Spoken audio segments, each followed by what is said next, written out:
obrigado, pastor, por essa oportunidade de poder ministrar essa aula e de poder levar um pouco da palavra de Deus aos nossos membros e a todos que estão nos ouvindo.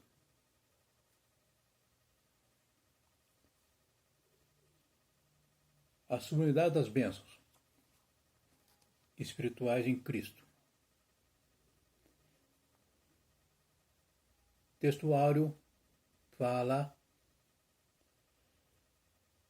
o seguinte: Bendito Deus e Pai de nosso Senhor Jesus Cristo, o qual os abençoa em todas as bênçãos espirituais nos lugares celestiais em Cristo.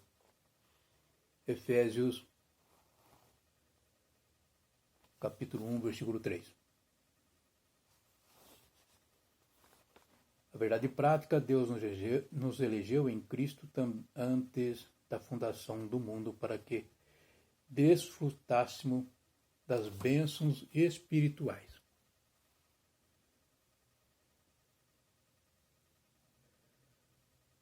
A leitura bíblica em classe está em Efésios capítulo 1, do versículo 3 a 4, e depois do versículo 9 ao 14.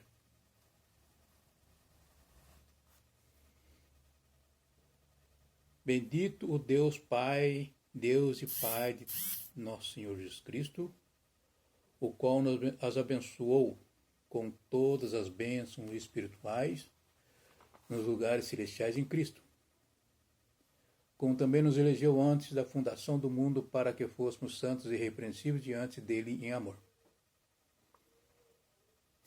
Versículo 9 até o 14. Descobrindo-nos o mistério da sua vontade segundo o seu beneplácito, que propusera em si mesmo, de forma a congregar em Cristo todas as coisas na dispensação da plenitude dos tempos, tanto os que estão nos céus como os que estão na terra. Nele, digo, em que também fomos feito herança, havendo sido predestinado conforme o propósito daquele que faz todas as coisas, segundo o conselho da sua vontade, com o fim de sermos para louvor da sua glória, nós, os que primeiro esperamos em Cristo, em quem também vós estáis depois que ouviste a palavra da verdade, o evangelho da vossa salvação. E tendo nele também crido, fosse selado com o Espírito Santo da promessa, qual é o penhor da nossa herança para a redenção da possessão de Deus para o louvor da sua glória. Aleluia! O objetivo geral dessa lição é esclarecer as bênçãos espirituais concedidas por Jesus Cristo. Os objetivos específicos, refletir a respeito da nossa nova posição em Cristo, evidenciar a realidade de uma vida cristocêntrica nesse mundo, explicar que o Espírito Santo desempenha importante papel no plano da salvação.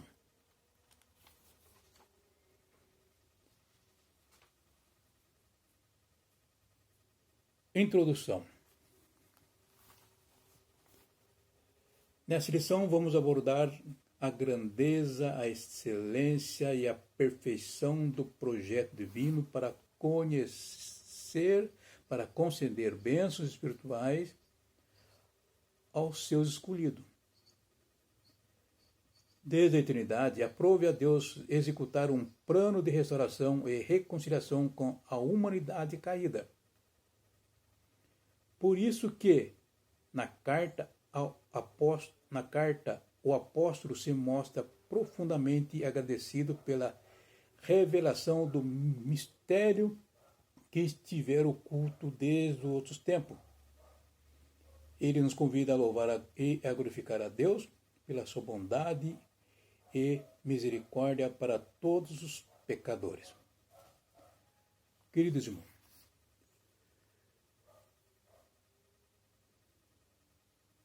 em sua soberania e vontade, na parte mais profunda da eternidade, Deus planejou eleger um povo e adorná-lo com ricas bênçãos. Bênçãos essas de durabilidade eterna. Bendito o Deus e Pai,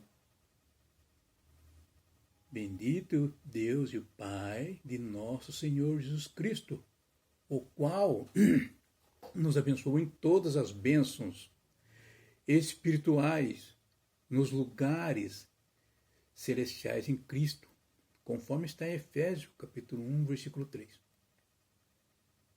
Toda essa riqueza vem da graça de Deus e são para a sua glória. A maior de todas as bênçãos é a plenitude da nossa redenção, que se dará na glorificação, né? Que se concretizará quando Cristo voltar. Quando Cristo voltar para levar a sua igreja à pátria celestial, conforme está em João, capítulo 14, versículo 3. Qual é a garantia disso? Que garantia nos dá isso? O próprio Espírito Santo. Ele é o penhor, ou a garantia, de toda a nossa herança. Conforme Efésios, né? Capítulo 13, capítulo 1, versículo 13 e 14, que acabamos de ler agora há pouco. Como selo ele nos mantém unidos a Cristo. Ele nos mantém unidos a Cristo para esse dia da nossa premiação no tribunal de Cristo. Como penhor, ele garante que a nossa herança plena será preservada. Enfim, as bênçãos do crente estão nas regiões celestiais, literalmente, nos céus. Em vez de serem bênçãos materiais terrenas, são bênçãos espirituais nas regiões celestiais. E para o crente receber essas bênçãos, é preciso estar unido a Cristo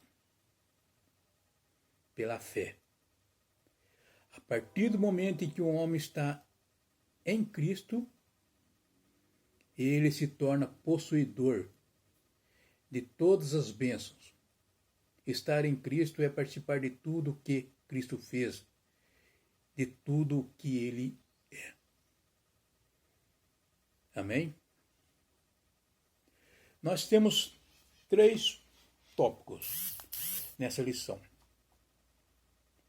A nova posição em Cristo, uma vida cristocêntrica nesse mundo, o Espírito Santo, penhor da nossa herança. Nós vamos falar desses 3 tópicos. Para quem tem revista, que nos acompanhe através da revista, eu vou não ler o descrito da revista, mas vou falar cada dos tópicos, subtópicos de cada tópico dessa revista. Vou explanar cada subtópico desses tópicos do qual acabei de ler agora. E vamos iniciar pelo primeiro tópico, que é a nova posição em Cristo. No passado estávamos perdidos e condenados à morte eterna, mas por sua infinita graça, Deus nos outorgou em Cristo o privilégio da salvação. Deus nos outorgou em Cristo o privilégio da salvação. Esse primeiro tópico objetivo é refletir essa nova posição em Cristo. Como está a sua posição em Cristo? Como está a sua nova posição em Cristo? Como você se sente transformado em Cristo? Hein? Você está posicionado em Cristo conforme os desejos de Jesus, conforme os desejos de Deus? Então vamos falar sobre isso agora. Nós temos desse tópico 3 subtópicos, que fala da doxologia, as bênçãos espirituais e a nova condição. A doxologia, ela vem do grego doxologia, que significa manifestação gloriosa de Cristo, louvor ou prece à glória de Deus, glorificação. Então, a doxologia, a tradução do grego é isso. Paulo, ele exalta a Deus Pai, demonstrando que a vida cristã só tem sentido se tivermos sempre uma atitude de reconhecimento e ação de graça ao doador de todas as bênçãos. Paulo aqui volta a atenção para Deus nessa frase: bendito o Deus, o Pai de nosso Senhor Jesus Cristo, conforme Efésios 1:3. Ele não se dirige exatamente para a igreja, uma vez que tudo é dele, de Deus, tudo vem por meio dele e tudo é para ele. Em Romanos 11:36 fala isso. Devemos ser conscientes de que tudo que temos é para o louvor e glória do glorioso nome de Deus Pai, de nosso Senhor Jesus Cristo. Só o Deus Pai de nosso Jesus Cristo é digno de ser bendito, porque somente Ele é perfeito doador de bênçãos que nos dá. Somente Ele é perfeito nisso. Paulo enfatiza que a finalidade de todas as coisas realizada por Deus para nós é o louvor da sua glória. Conforme lemos em Efésios 1, depois em Efésios 1, capítulo 1, no versículo 6, depois no versículo 12, 14.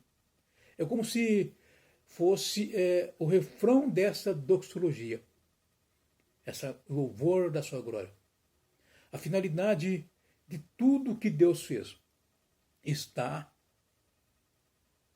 fazendo e fará o louvor, é o louvor da sua glória. Tudo que Deus faz é isso, que nós devemos fazer para o louvor e glória do Deus Altíssimo. Então, essa é uma definição dessa palavra doxologia. No subtópico 2, as bênçãos espirituais.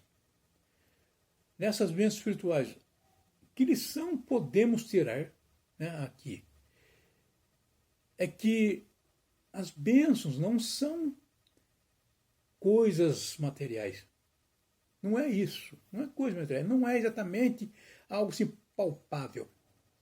As bênçãos não é isso. É muito mais do que isso. É dádiva, é graça. É a graça de Deus que vem de Deus, dos altos celestiais, do reino espiritual. Bendito seja Deus. Você não pega a bênção. Não é bem assim. Paulo, quando ele eleva os pensamentos às alturas e apresenta à igreja de Éfeso as gloriosas bênçãos espirituais que temos nas regiões celestes, ele não está se aproveitando da sua condição de prisioneiro ou da fatalidade e dolorosa situação em que ele estava vivendo no momento. Não era isso que ele estava. Quando ele louvou e glorificou a Deus.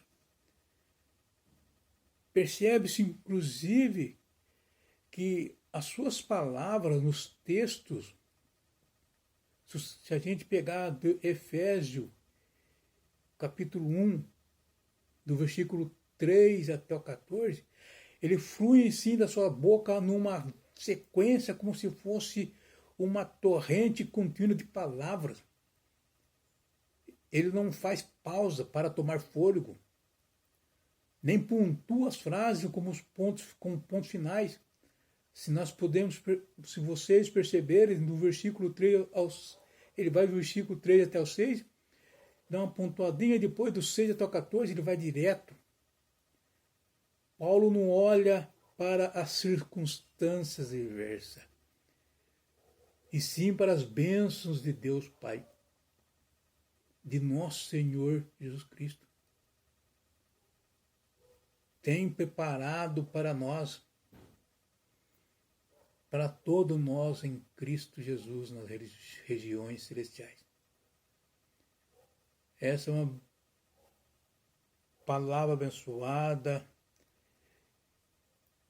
da qual a gente pode tirar aprendizado, conforme Paulo louva a Deus através dessas bênçãos. Se vocês a perceberem como está no Efésios, capítulo 3, versículo 1, capítulo 1, versículo 3 a 14. Amém? No terceiro subtópico, vamos tratar da nova condição. A nova condição. O que é essa nova condição? Essa nova experiência de conversão, que é conferida somente para quem está em Cristo. Nossa experiência de conversão. Assim que, se alguém está em Cristo, nova criatura é. As coisas velhas já passaram, eis que tudo se faz novo. 2 Coríntios, capítulo 5, versículo 17. Uma nova vida é conferida. Uma nova condição que somente para quem está em Cristo e ao oposto de quem era antes, escravo do pecado. E agora não andamos mais nas trevas, mas na luz. Mas Deus prova o seu amor para conosco em que Cristo morreu por nós, sendo nós ainda pecadores, conforme está escrito na palavra Romanos 5, versículo 8. O arrependimento é claramente uma mudança de posição do interior do homem, mas é necessária a conversão. Por isso é uma tomada de decisão interior da pessoa. No arrependimento, a pessoa apenas reconhece o seu pecado e deseja mudança. Mas na conversão a pessoa toma uma atitude para mudar aquela situação em que se encontra. É o verdadeiro momento em que ele decide se levantar e a receber ao nosso Senhor Jesus Cristo e entregando sua vida a Ele inteiramente. A conversão vem sempre acompanhada do arrependimento, por isso o apóstolo Pedro disse: arrependei-vos, pois, e convertei-vos, para que sejam apagados os vossos pecados e venham assim os tempos de refrigério pela presença do Senhor. Atos capítulo 3, versículo 19. Então, meus irmãos, uma nova vida, uma nova condição consegue-se pelo arrependimento, mas é necessário haver a conversão. Essa conversão que precisa de uma atitude, uma conversão que precisa de uma reação das pessoas para essa mudança de vida. É isso que é necessário para ter uma nova condição de vida. Essa expressão, conforme está na revistinha, em Cristo, que significa que somos abençoados com toda a bênção a partir de sua pessoa e obra realizada no Calvário. Amém? Glória a Deus.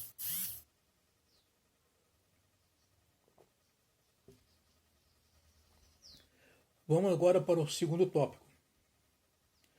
O segundo tópico, vamos falar uma vida cristocêntrica nesse mundo. Embora o pecado não tenha adentrado ao mundo, Deus planejou a primazia de Cristo na remissão dos pecadores e na restauração de todas as coisas para o louvor da sua glória. Nesse segundo tópico, vamos falar da revelação do mistério, a plenitude dos tempos e do louvor da sua glória. A revelação dos mistérios, conforme o texto, tem duas palavras que chamou um pouco a atenção, onde fala essa vontade divina é revelada pelo seu beneplácito. E depois, sua vontade foi executada conforme seu desígnio por intermédio de Cristo, para que o Filho em tudo tivesse a preeminência. Beneplácito.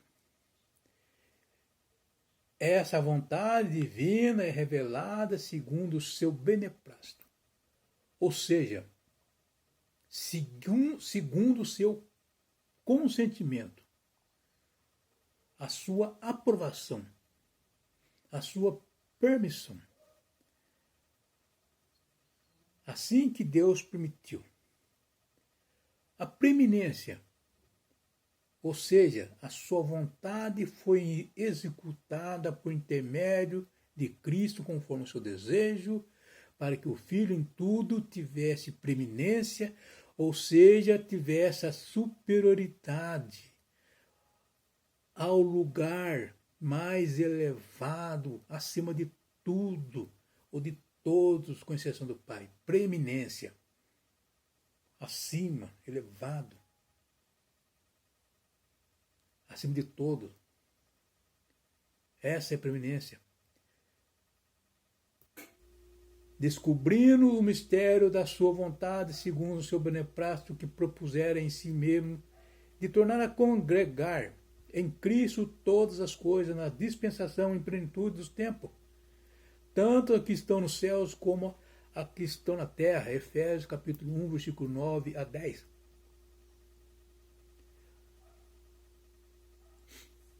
Em Colossenses, capítulo 1, versículos 16 a 20, a palavra fala assim: porque foram criadas todas as coisas para o que há no céu e na terra, visíveis e invisíveis, sejam trono, sejam dominações, sejam principados, sejam potestade, tudo foi criado por ele e para ele. E ele é antes de todas as coisas, e todas as coisas subsistem por ele. E ele é a cabeça do corpo da igreja. É o princípio e o primogênito dentre os mortos, para que em tudo tenha a preeminência. Preeminência. porque foi do agrado do Pai, que em toda a plenitude nele habitasse e que, havendo por ele feito a paz pelo sangue da cruz, por meio dele reconciliasse consigo mesmo todas as coisas, tanto as que estão na terra como as que estão no céu. Colossenses capítulo 1, versículo 16 ao versículo 20. Paulo quer chamar a atenção dos crentes ao escrever essa epístola para um grande mistério, mas não no sentido de algo que não tem explicação, como vocês podem ver, mas a respeito de uma verdade maravilhosa não conhecida até então. Ele está revelando um mistério que outrora, nos tempos do Antigo Testamento, não foi revelado, inclusive para Daniel. Que mistério é esse? Que mistério é esse que ele quer revelar? É a eleição da igreja conforme a epístola de Efésio. O novo povo de Deus, constituído de judeus e gentios, que estariam lado a lado, formando o corpo de Cristo. A igreja. Deus está formando este povo, este novo povo. Deus está formando um novo povo para que todos se constituem, todos sejam seus constituintes e sejam seus santos, conforme Efésios capítulo 1, versículo 1. Seu povo santo, conforme Pedro capítulo 2, versículo 9 a 10. Deus nos escolheu em Cristo para sermos santos e irrepreensíveis perante Ele, conforme Efésios capítulo 1, versículo 4. A única evidência da eleição é uma vida santa. A igreja de Éfeso estava sendo revelada neste grande mistério. Que estava no coração de Deus, desde a eternidade. Essa igreja que estava no coração de Deus, desde a eternidade, está sendo revelada em Éfeso. Eles agora eram participantes do corpo de Cristo. A igreja, o novo povo de Deus, da nova aliança. Agora, todos quantos o receberam, o poder de serem feitos filhos de Deus, aos que creem no seu nome. Conforme João capítulo 1, versículo 12. Todos quantos receberam quem? A Jesus. Receberam e deu o poder de serem feitos filhos de Deus, ao que creem no seu nome. Amém? Essa é a revelação do mistério, que é essa da nova aliança, a igreja. Vamos falar agora da plenitude do tempo. A plenitude do tempo, nesse segundo tópico, subtópico, o propósito de Deus é o de estabelecer uma nova ordem, uma nova criação. Nessa nova ordem, universo de Deus, no qual o pecado introduziu a desordem e a confusão, será restaurado. Será restaurado, a sua primitiva harmonia e a unidade sob a supremacia de Jesus Cristo. Nós podemos ver na expressão em Efésios, no capítulo 1, do versículo 10, Na Almeida Revista Corrigida, está escrito assim, de tornar a congregar em Cristo. Já na Almeida Revista Atualizada, fala assim, ou de fazer convergir em Cristo. Traduzindo essa palavra, congregar ou convergir, literalmente significa debaixo de uma só cabeça, debaixo de uma só ordem. Tudo vai convergir para quem? Em quem? Em Cristo. Então essa palavra literalmente é debaixo de uma só ordem. Nesse texto aqui da revista, tem um parágrafo que fala assim: nesse sentido, a ruptura provocada pelo pecado de Adão é restaurada completamente em Cristo.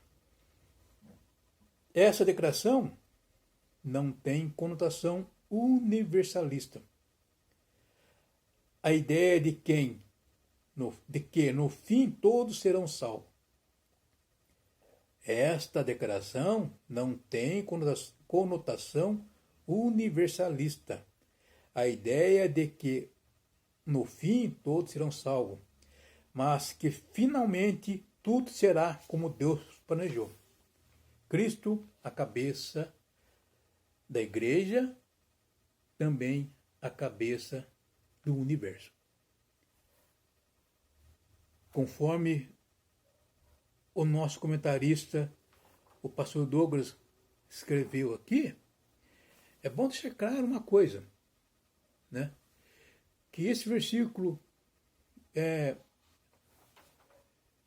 Efésios 1:10, que fala assim, de tornar a congregar em Cristo todas as coisas na dispensação da plenitude, tanto os que estão no céu, como estão na terra, de tornar a congregar em todas as coisas, congregar em Cristo em todas as coisas.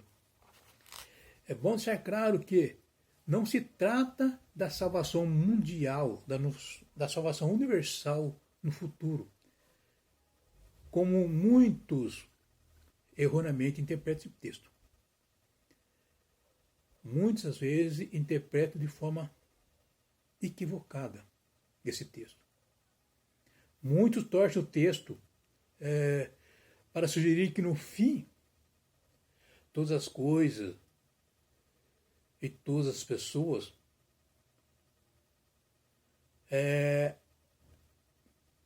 serão restauradas e reconciliadas em Cristo. Assim como existe alguns ensinamentos um pouco equivocados, distorcidos, ou talvez até mal intencionados nessa questão, que todas as pessoas serão restauradas e reconciliadas em Cristo. Porém, essa falaciosa teoria é totalmente estranha ao referido texto. Aqui Paulo fala de domínio universal e não de salvação universal. Atente para isso. Ele está falando de domínio. Congregar, convergir em Cristo. Então, muitas vezes esse ensinamento teológico tem um sentido meio equivocado nisso.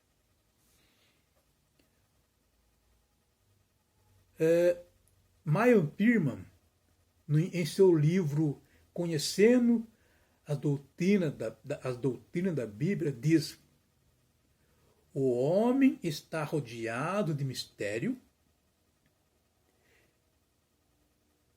O homem está rodeado de mistério e anseia por sabedoria. No céu, esse anseio será satisfeito plenamente. Os mistérios do universo serão desvendados. Os problemas tecnológicos complexos se desvanecerão. Assim, desfrutaremos de melhor qualidade de conhecimento o conhecimento de Deus, conforme escreveu Meyer Pirman.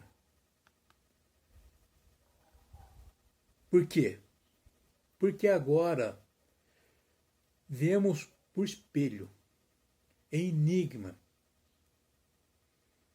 Então veremos face a face. Agora conheço em parte, mas então conhecereis como também sou conhecido. 1 Coríntios capítulo 13, versículo 12. Devemos nos atentar que o que é de Deus pertence a Deus. E o que é revelado ao homem, o homem cumpra conforme os desígnios divinos. Está escrito. As coisas são para o Senhor. As coisas encobertas são para o Senhor, nosso Deus. Porém, as reveladas são para nós e para os nossos filhos.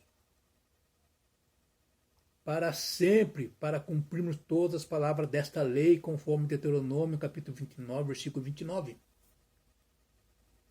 E Jesus ainda disse aos apóstolos: não vos pertence saber os tempos ou as estações que o Pai estabeleceu pelo seu próprio poder,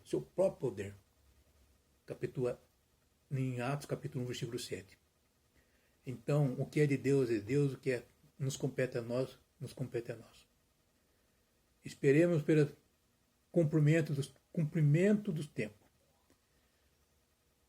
Quando estivermos nas regiões celestiais, lá teremos tudo revelado por nosso Deus.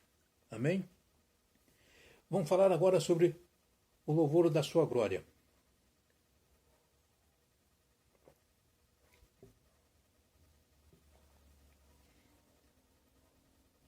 Louvor de sua glória.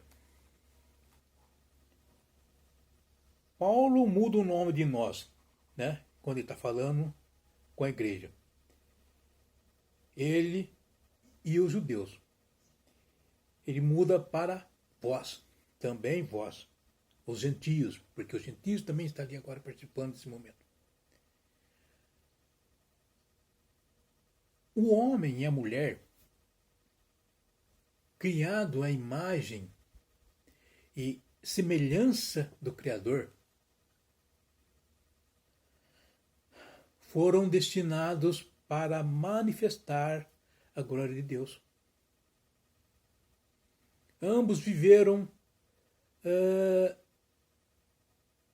na presença de Deus, na presença do Eterno, diariamente. Estavam vestidos de glória e de honra. Contudo, pouco abaixo de Deus, o fizeste de glória e de honra, o coroaste. Conforme está em Salmos, capítulo 8, versículo 5. Contudo, pouco abaixo de Deus, o fizeste de glória e de honra, o coroaste. Salmo 8, 5. Pois eles haviam recebido a natureza do Criador. Essa glória que os vestia, foi perdida após a desobediência. Por causa do pecado, da desobediência, o homem foi afastado da presença de Deus e se encontrou nu e sem a presença da glória do Criador. Jesus, o Filho único de Deus, que tinha a mesma glória do Pai, se fez homem e entregou a sua vida para nos redimir de toda acusação do pecado. Ele se fez pecado em nosso lugar, nos reconciliando com Deus para o louvor da sua glória. Glória que do grego, do hebraico é kabod, traduzindo para a nossa linguagem glória, pode significar majestade, esplendor, presença divina e está relacionada à santidade e à manifestação visível de Deus. A maior parte das ocorrências dessa palavra no Antigo Testamento está relacionada diretamente à alta revelação de Deus e ao seu desejo de habitar entre os homens. Isso está lá no Antigo Testamento, quando Deus ordena a Moisés a criar o tabernáculo para que ele estivesse ali no lugar, no santo dos santos, para poder estar no meio dos homens. Então, Deus queria estar e habitar entre os homens. Olha que glória que de Deus está no nosso meio. No Novo Testamento, Jesus é a glória visível do Pai. Hoje a glória de Deus é revelada por meio de nós. Resgatado das trevas para a luz. Viver para a glória de Deus é manifestar a presença divina em todos os lugares por onde passamos. É ter característica de Deus, ter DNA de Deus, que nos escolheu para sermos santos e irrepreensíveis. Sermos santos e irrepreensíveis em sua presença. É ser luz em meio às trevas. É não se amoldar ao sistema desse mundo, mas ser transformados pela renovação da mente. Glória a Deus. É ser testemunha do Evangelho de Cristo, pregando as boas novas da salvação. É ser um representante visível de Deus, esse representante visível de Deus na terra, inaugurado por Jesus Cristo. Você foi redimido para o louvor da glória de Deus. Permita que essa glória resplandeça em sua vida. Tudo o que somos, fazemos ou possuímos, vem de Deus. Pois começa na vontade de Deus e culmina na glória de Deus. Entendam isso. Tudo que somos, que fazemos, vem de Deus. O que possuímos começa na vontade de Deus e culmina na glória de Deus. Aleluia? Glória a Deus. Então que podemos guardar essa mensagem também em nossos corações. Vamos falar agora do terceiro tópico, em que fala o Espírito Santo, penhor da nossa herança. O Espírito Santo, penhor da nossa herança. E o primeiro tópico, vamos falar do selo do Espírito Santo. O selo do Espírito Santo. Paulo afirma que o Espírito Santo é o penhor da nossa esperança, até o resgate da sua propriedade. Isso significa que o Espírito Santo da promessa é a maior garantia de que cumprirá integralmente todas as promessas feitas à sua igreja, no qual também vós, tendo ouvido a palavra da verdade, o evangelho da vossa salvação, e tendo nele também crido, for selado com o Espírito Santo da promessa. Efésios capítulo 1, versículo 13. Todavia, o firme mandamento de Deus permanece tendo este selo. O Senhor conhece os seus e aparte-se da injustiça todo aquele que profere o nome do Senhor.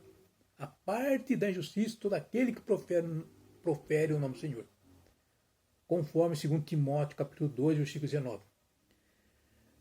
Esta ilustração expressa o seguinte pensamento. Primeiro, posse. A impressão de um selo dá a entender uma relação com o dono do selo. Um sinal inquestionável, né? De algo que lhe pertence, que é desse dono. Os crentes são propriedade de Deus e é possível saber isso pelo Espírito que neles habita. No tempo de Paulo, nos tempos messiânicos, né? Inclusive, o seguinte costume era comum em Éfeso. Por exemplo, um negociante ia ao porto selecionar certa madeira, uma quantidade de madeira, e depois que ele selecionava essa quantidade de madeira, ele ia lá e selava, marcava com seu selo. Esse selo era um sinal de reconhecimento deste dono, desse proprietário. Mais tarde, ele mandava o seu servo com selo e ele trazia a madeira que tivesse a marca correspondente. Então, ele trazia esse modelo, essa madeira que tinha essa marca correspondente, conforme 2 Timóteo 2,19. Todavia, o firme fundamento de Deus permanece tendo esse selo. E o segundo ponto, né, a ilustração que eu vejo, é a segurança. A ideia de segurança também está implícita nessa figura. Em Efésios capítulo 1, versículo 13, ele fala assim: e tendo nele também Cristo, fosse selados com o Espírito Santo da promessa. Espírito Santo da promessa. Foram selados com o Espírito Santo da promessa. Que coisa mais segura. Além de ser selado, tinha promessa. Dizendo, não danifique a terra, nem o mar, nem as árvores, até que selemos na sua fronte os servos de Deus, conforme Apocalipse capítulo 7, versículo 3. Não danifique a terra, nem o mar, nem as árvores, até que selemos na sua fronte os servos de nosso Deus. O Espírito inspira um sentimento de segurança, de certeza no coração do crente. Romanos capítulo 8, versículo 16 fala: o Espírito mesmo testifica com o nosso espírito que somos filhos de Deus. Ele é o penhor, ou as primícias de nossa herança celestial. uma garantia da glória vindoura. Os crentes são selados, mas devem ter cuidado para não fazer coisas que destruam a impressão do selo. Os crentes são selados, mas tem que tomar esse cuidado para não destruir essa impressão do selo. Efésios capítulo 4, versículo 30, fala: e não entristecai o Espírito de Deus, no qual for selado para o dia da redenção. Não entristecai o Espírito de Deus, o Espírito Santo de Deus, para que fosse selado para a redenção. Paulo afirma nesse texto sagrado que que fomos selados pelo Espírito de Deus para o dia da redenção. O selo possui várias características que ilustram a obra do Espírito Santo em nossa vida. O selo transmite a ideia de segurança, de garantia, de juramento, confirma a justiça, autenticidade, fundamento, irrevogabilidade e preservação.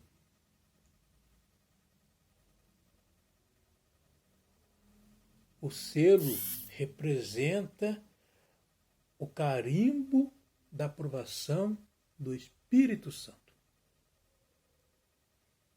Por isso, não entristeçai o Espírito Santo de Deus. Não permita que essa promessa seja quebrada. É também garantia é também uma grande responsabilidade de nossa parte viver no Espírito com obediência e retidão. É uma grande responsabilidade nossa. Porque a união entre Cristo e o Espírito é tão íntima, ela é tão profunda, que se diz, tanto que, como é que se fala assim? Que tanto Cristo quanto o Espírito habitam no crente. E o crente está tanto em Cristo quanto no Espírito. Entenderam? Porque essa união entre Cristo e o Espírito é tão íntima, tão profunda, tão assim, que se diz que Cristo, tanto Cristo quanto o Espírito, eles habitam no crente. Que o crente está tanto em Cristo como no Espírito. Graças ao Espírito Santo, a vida em Cristo torna-se a nossa vida em Cristo. Graças ao Espírito Santo, a vida de Cristo torna-se nossa vida em Cristo. Amém? Então, que nos tiremos proveito desse selo, do qual fomos selados pelo batismo e na nova condição de vida em Cristo. E vamos falar agora sobre o penhor da nossa herança. Definição de penhor: é uma ação ou palavra que cumpre esse propósito. Aquilo que é dado como garantia. É hipoteca, garantia ou caução. Garantia, o que garante o cumprimento de um dever ou obrigação. Caução, o que se oferece com garantia. Isso está em nosso dicionário, essa definição. Nosso dicionário do Aurélio, entre outros. O penhor é uma garantia de que o pagamento integral será realizado. É uma garantia que esse pagamento será feito. É um objeto valioso que se dá em segurança, né, de uma negociação, de uma dívida. Eu pego essa caneta e dou como garantia de que vou cumprir a promessa. Então isso aqui é a garantia que aquilo que foi prometido será feito. Ou seja, é um contrato pelo qual um credor recebe um objeto valioso como garantia e segurança de acordo que está cumprido. Assim, o Espírito Santo é uma garantia mais valiosa que Deus ofereceu à sua igreja para assegurar ao seu povo o cumprimento integral de todas as promessas. De todas as promessas referentes à nossa salvação eterna. O Espírito Santo é a garantia de Deus que pertencemos a Ele. E Ele fará o que prometeu. O Espírito Santo é como uma bênção antecipada, um depósito, uma assinatura que valida o contrato. A presença do Espírito Santo em nós demonstra a autenticidade de nossa fé. Prova que somos filhos de Deus e nos garante a vida eterna. Seu poder opera em nós para nos transformar agora. E o que experimentamos hoje é apenas uma amostra da mudança total que experimentaremos na eternidade. É só uma amostra. Em resumo, podemos dizer que quando somos batizados no corpo de Cristo, o Espírito entra em nossa vida e nos sela através da sua presença. O Espírito, ele é a garantia de Deus quando nos dá certeza que nossa herança virá. Através de Jesus Cristo, recebemos toda a bênção espirituais, fomos eleitos para receber a salvação, perdoados e depois adotados como seus filhos. Recebemos o dom do Espírito Santo, o poder de fazer a vontade divina e a esperança de vida eterna em Cristo. Amém? Eu espero que tenha passado um pouco desse estudo, desse tema da sublimidade das bênçãos espirituais em Cristo, e que tenha alcançado o entendimento de alguns, de todos que estão presentes nesse momento, ouvindo essa live dessa escola bíblica dominical da nossa Assembleia de Deus, Ministério Belém, congregação essa situada no Azeredo, e que eu possa ter auxiliado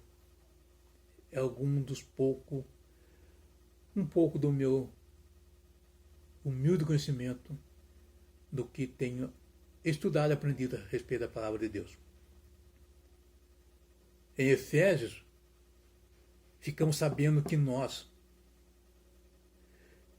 os remidos do Senhor, somos descritos como bens do Senhor, que custaram o sangue de seu próprio Filho. Em Efésios é isso que ficamos sabendo, que fomos remidos, salvos, libertos pelo sangue de nosso Senhor Jesus Cristo. Então que possamos tirar proveito desse selo, dessa garantia, que temos em Deus através de Jesus Cristo. Obrigado por todos que tiveram presente nesse momento, participando desse momento de aprendizado, e que eu possa ter contribuído um pouco mais com esse ensinamento. Informamos a todos que essa aula da Escola Bíblica Dominical de hoje, no dia 12 de abril de 2020, um domingo de Páscoa, ela estará sendo publicada depois no YouTube, numa pasta que eu criei, e quem quiser depois pode acompanhar lá também. Já te agradeço e fique na paz do Senhor Jesus Cristo. Quero fazer uma oração finalizando essa aula e agradecendo a todos pela sua presença.